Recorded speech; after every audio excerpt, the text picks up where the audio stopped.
Hello everybody, and welcome to the driving review of my 1988 Porsche 944 Turbo S. I'll confess, I'm generally pretty useless when it comes to doing reviews on the cars that I actually own. Very often I'll have them for months or years, then when I come to sell them, I realise I didn't actually make anywhere near enough content. So, with this car, because it is a vehicle that I think's been somewhat overlooked by the internet, it really deserves the best that I can do. So, I've decided, for sort of posterity's sake, to divide the many different topics you might be interested in into separate videos. So rather than lumping absolutely everything I could into one big 45-minute long epic, I've created a few shorter pieces to talk about all the different aspects of this car. So I filmed a sort of buyer's guide and overall look at the 944 as a model. I've also done a special piece looking at the 944 Turbo S specifically and what makes it stand out from the rest. And in this video, I should be talking to you about what the car's actually like to drive and a few observations that I've come across with this particular car, having now owned it for a little bit.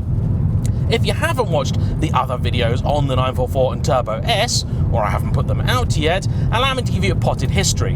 The 944 was introduced in 1982 as a sort of replacement for the 924. I say sort of replacement because it didn't actually fully replace the car, because the two were on sale side by side for a couple of years. It was a bit more upmarket and designed to plug the gap between the 924 and the 911. The biggest criticism of the 924 was that it had a van engine in it. Not actually strictly true, but that's what people say. So the 944 was given an engine that was pure Porsche.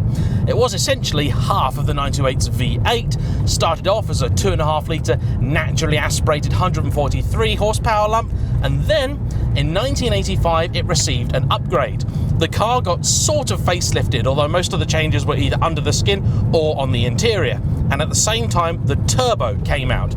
That had the same 2.5 litre engine, but with forced induction, it made 220 horsepower.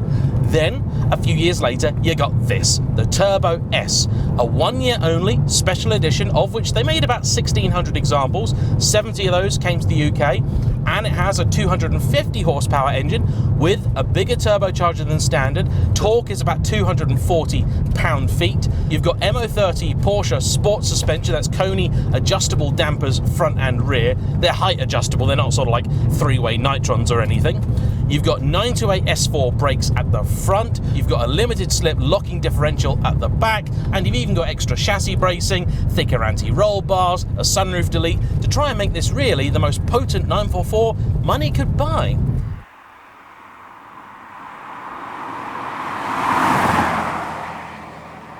For a long time, this was really one of the few truly desirable 944s. Generally, they were seen as simply a cheap way to get into Porsche ownership. That's changing now, though, and so I'm hoping these videos might further help reinforce the idea that the 944 shouldn't be seen as a lesser Porsche. No, far from it. There's a lot I actually really like about this car over the 911. I love the way that it looks. I love the practicality of it. You've got a fairly shallow but still very useful boot.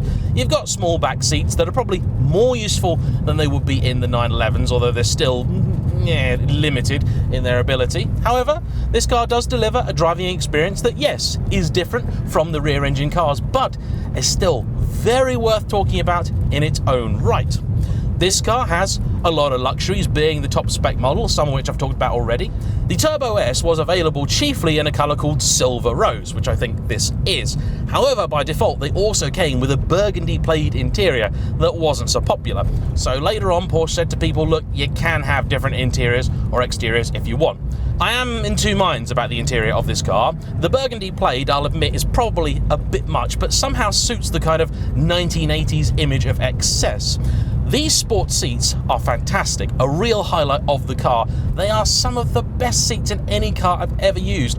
So hugging, but also so very, very comfortable.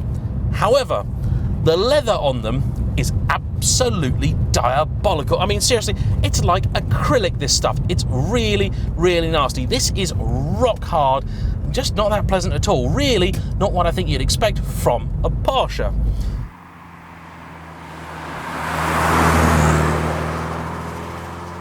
So, driving your 944. First thing you'll notice, visibility excellent. I mean, really, genuinely stunning. The only other car I can think of which compares with this is my Ferrari 550, because that similarly has huge amounts of glass, really thin pillars. This thing's fabulous. You know where every bit of this car is. It's also, unlike the Ferrari, fairly narrow, which means you can place it on country roads really nicely. Modern supercars, as fun as they are, and I do really enjoy them, can often be just a bit too much for the road. Not just in terms of size, but also in terms of power too. This car, I think, strikes a really nice balance. Being, of course, an old school turbo, it doesn't wake up until about 3,000 and a bit RPM. You ask anything of it below that, and it just won't respond. But get it singing and know that it is always going to be a little bit laggy, and you can have a lot of fun. In the wet, I'm not sure I'd enjoy it quite so much, because its boosty characteristic might mean it's a little bit wild. As you may expect, traction control is notable by its absence. This car does, though, have ABS, which was something of an innovation of the time and not standard on many other 944s.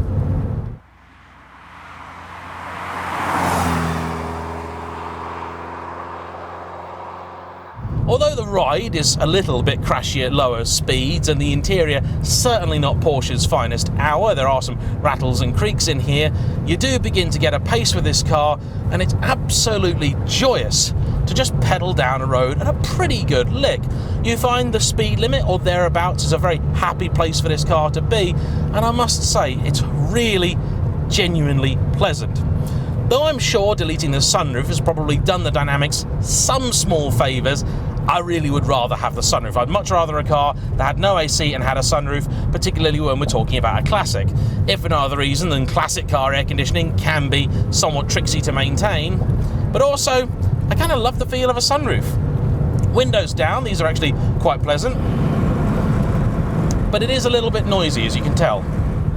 By modern standards, there are not masses of luxuries in here, but you do get a decent bevy of gauges, including the all-important turbo gauge. A lot of people are misled by that, and they think these cars make nearly 2 bar of boost. They don't. They make about 0.75 bar. But the way this reads is, 1 is the atmospheric pressure, so that's just no boost whatsoever. Then anything below that is actually a vacuum. So when it reads 1.75, what it's actually giving you is 0.75 over atmospheric pressure. That's why you'll see on some websites people getting a little bit confused, understandably so. Earlier 944s had a dashboard layout that did look very 1970s. I much prefer these later cars. It's still quite basic, but very much of the period. If you're happy with a 964 and 993, you'd be happy with this. Those are certainly a little bit better screwed together, a bit more upmarket, but then a 928 is even better than a 911, and people will pay half as much for one of those. Doesn't really make much sense.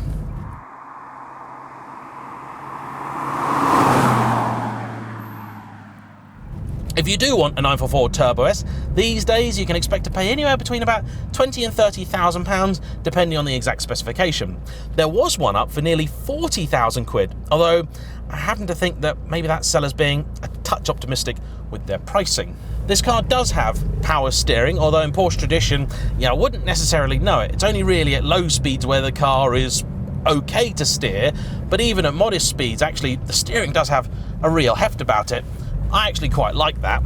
The clutch also is on the heavier side, but not really that bad. Brake and throttle actually are pretty much perfect. It's a cable throttle in here. Response is good, but obviously blunted by the fact it's a turbo.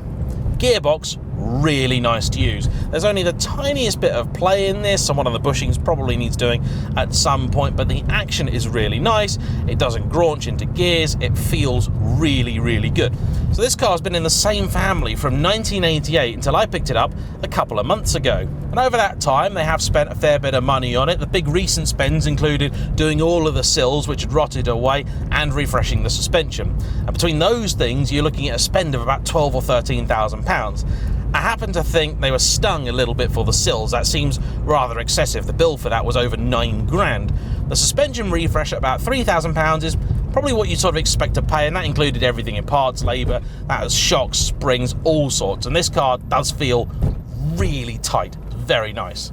just moving around town, this thing is an absolute joy. It really is. Although the engine doesn't have much go at low speeds, it's got plenty to get you moving around, and in many ways I much prefer this over modern cars. I've currently got in the driveway a Toyota Supra, the new one. I got into that and I instantly hated it, and I think part of the reason behind it is because I've spent so much time in this. Here I keep doing the classic thing I do in all old Porsches, which is I get in it and immediately punch the windscreen. What you do is you get in the car, you start driving, somebody lets you out at a junction, you go to thank them, and you forget that with your hand on the wheel, there's about that much distance between my hand and the windscreen. Here, let me show you better. See? Ha! Crazy, right? But that's old cars.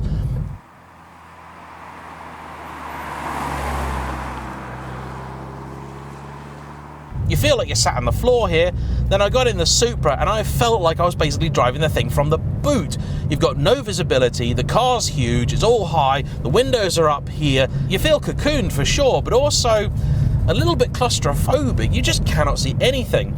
This, meanwhile, is probably a similar size interior, but it feels so much nicer, so much airier. Having all the extra glass also negates the possibility of this feeling a little bit glum, being all black inside. Generally speaking, the car also seems to have worn its years fairly well. There's a little bit of damage to the bolster, a small tear in the roof lining, and that's about it really. Yes, the car has been maintained, but then it's 33 years old. Don't say you expect a car to last that long and not need something. The biggest thing I could find in this car's history was actually a replacement engine.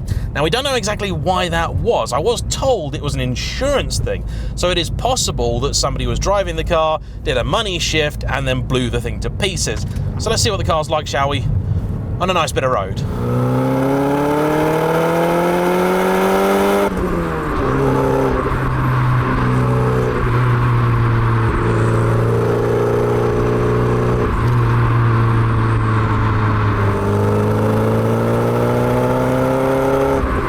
While it's dry, grip levels are very good.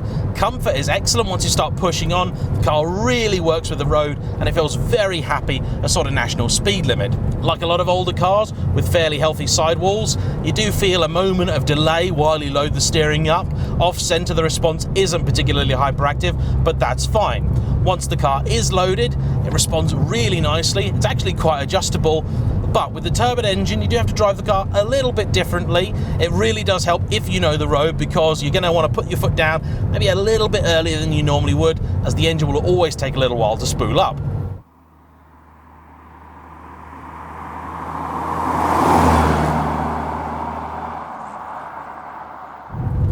Because grip is ultimately limited, every now and again you will feel that limited slip diff coming into play. It's very nice, very progressive. And honestly, I love driving this thing. I really do. I must say though, for a claimed 250 horsepower, this thing really does shift, especially in second gear. It's quick. You do get to that speed limit much faster than you might think. Part of that might be due to the fact that the speedo, I know, is quite optimistic. And indeed, the fact you're so low down, all this glass, the sense connection to the road, does mean at normal speeds this car is super enjoyable. The steering wheel is really thin rimmed too, which means you get quite a bit of feel and feedback through it. I was concerned when I got this car that it would be something you couldn't enjoy because it's got the stiff suspension on it, because it's got the thicker anti-roll bars, all that stuff. I feared it might be more of a sort of track car. Nah, not at all. As a road car, this is excellent. You'd probably actually think it was far too soft and wallowy to use on track these days. For a long time, they were actually quite a popular choice of track car too. That's almost unthinkable now, but that was the case. They were cheap and they were quick. Aircon blowing nice and cold in here too, which is really lovely. There are some quirks in here as well. Like, for example, if you want to adjust this wing mirror here, first you must press a button down here to choose between the two mirrors. By default, you'll adjust that mirror. Probably left over from the fact that they were mostly left-hand drive. In fact, of the 1,600 odd of these made, apparently only 70 ever came to the UK. And of that 70, we're not really sure how many remain.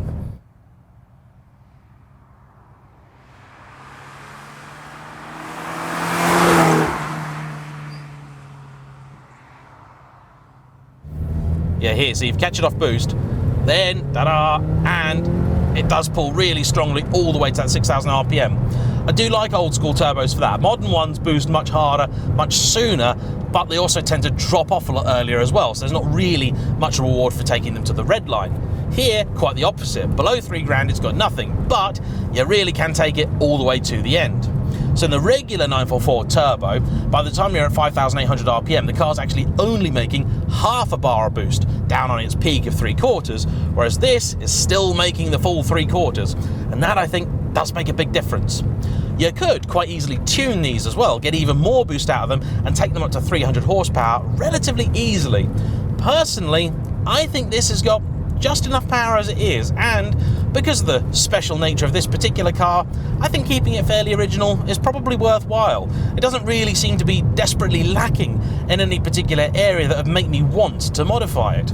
Other cars I would, if I had a 944 S2, I'm sure I'd do stuff to that, but with this, I like it how it is. Even the silver's actually slowly growing on me, but it wouldn't be my first choice of colour. Downsides? Yes, of course, it's got some, but then doesn't everything. There's quite a bit of maintenance that these cars will demand from their owners nearly constantly. Usually it'll be fairly small, but sometimes it will not. This car still needs a few tweaks and things to make it right, and it also needed a big service when I got it, of which I've done half. So the oil and filter section I've done, and we've still got the belts to do soon. Oh, corners like that, it's so nice, this car. In something else, I'd be very worried because this is quite a narrow piece of road, but I know I'm not taking up too much of it. Over the bumps there, just settles down. Oh, wonderful. Reminds me a little bit of my Celica GT4, actually, in that regard. These cars are also quite thirsty. Yeah, you don't think they're that bad. You drive them along and you're like, yeah, no, that fuel gauge is going down at an acceptable rate of knots, until you realise it's an 80-litre tank. Yeah, that's not so good, is it?